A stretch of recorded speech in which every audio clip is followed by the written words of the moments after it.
এখন যে তত্ত্বাবধায়ক আছে তারপরে এগুলা একটু ঘুরে ঘুরে দেখা উচিত। আপনারা রান্নাঘর করেন কেন?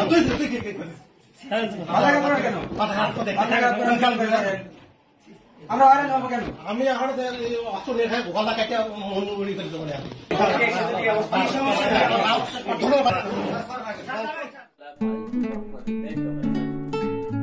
দেশ এবং দেশের বাইরে থেকে আপনারা যে যেখান থেকে ভিডিওটি দেখছেন আপনাদের সবাইকে জানাই প্রীতি শুভেচ্ছা ভালোবাসা। কত বড় কুলাঙ্গার এই ডাক্তার, একে তো অন্যায় করেছে, দুর্নীতি, চুরি এবং যত ওয়াকারেন্স এইসব লোকের দ্বারা সম্ভব।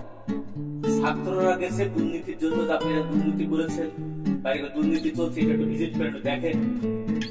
ও চেন খুলে নুনু দেখাচ্ছে, পুরুষ লিঙ্গ দেখাচ্ছে, ছাত্রদেরকে অপমান করছে। এর কি সাজা হওয়া উচিত একটা চিন্তা করতে পারছেন?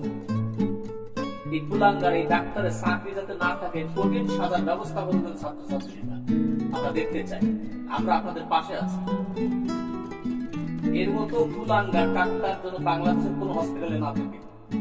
ভিডিওটি আপনারা সবাই দেখবেন, লাইক করবেন এবং শেয়ার করবেন, এবং এর জন্য দৃষ্টান্তমূলক শাস্তি হয়। এই সিরাজগঞ্জের এই ডাক্তার কত বড় ক্ষমতা আর কি সাহস! চেন খুলে পুরুষ লিঙ্গ দেখায় ছাত্রছাত্রীদের, এত বড় বুকের পাটা। এই ক্ষমতা কে দিয়েছে ওকে? বিষয়টা আপনার সম্পূর্ণ ভিডিওটি দেখলে বুঝতে পারবেন। আসসালামু আলাইকুম ওয়া রাহমাতুল্লাহি ওয়া বারাকাতুহু। এখন যে তত্ত্বাবধায়ক আছে তারপরে এগুলা একটু ঘুরে ঘুরে দেখা উচিত। আপনারা রান্নাঘর করেন কেন?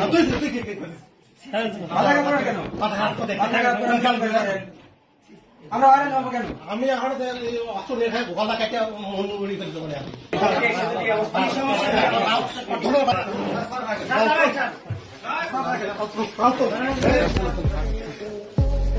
কি অসভ্য ডাক্তার, ছাত্রদের সাথে কতটাই না খারাপ ব্যবহার করলো। আজকে বিকালের ঘটনা, সিরাজগঞ্জ সদর হাসপাতালে ছাত্ররা পরিষ্কার পরিচ্ছন্নতা কর্মসূচি চালাচ্ছিলেন। এমন সময় শিক্ষার্থীরা হাসপাতালের বিভিন্ন দুর্নীতি দেখতে পান। ঠিক তখন সব অসঙ্গতি চিহ্নিত করে তত্ত্বাবধায়ক রতন কুমার রায়ের নিকট অভিযোগ দিলে তিনি ছাত্রদের উপর ক্ষিপ্ত হয়ে অকথ্য ভাষায় গালিগালাজ ও হুমকি দামকি দেয়। এই দায়িত্বটা প্রথমে আপনাদের করা উচিত। আমরা আশা করি এটাই আমরা বলতে আসছি। আমরা এখানে আপনারা তত্ত্বাবধায়ক ছিলেন, আপনি কি এগুলো জানেন না? রোগী কেন ভোগান্তিতে পড়বে? 3টা জায়গায় গেছে তো। এখন যে তত্ত্বাবধায়ক আছে তারপরে এগুলা একটু ঘুরে ঘুরে দেখা উচিত। আপনারা রান্নাঘর করেন কেন?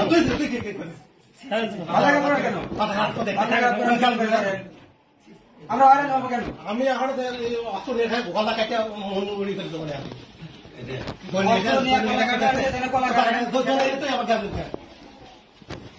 এখানে তো শুধু বলতে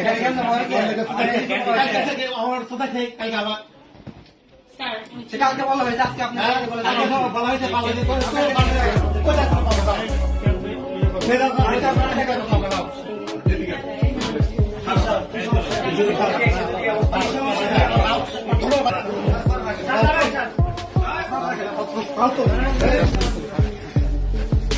একজন ডাক্তারের মুখের ভাষা এমন, এটা কি কোনোভাবে মেনে নেওয়া যায়?